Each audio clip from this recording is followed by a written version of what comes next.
Hello everybody. Hey, what do you think about my latest piece, Tulip? Did you know that there are 3,000 different types of tulips in every colour apart from blue? And you probably did know about Tulip Mania, which sort of peaked around 1636 in the Dutch Golden Age.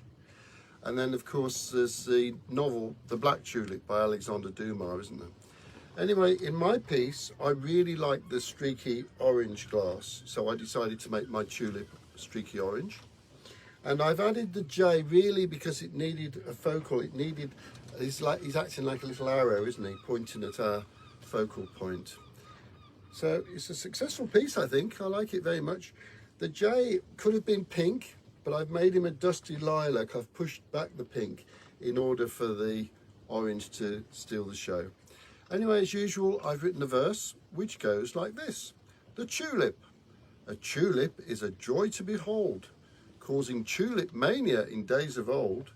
When it opens, it makes a splendid display, impressing even Mr. J.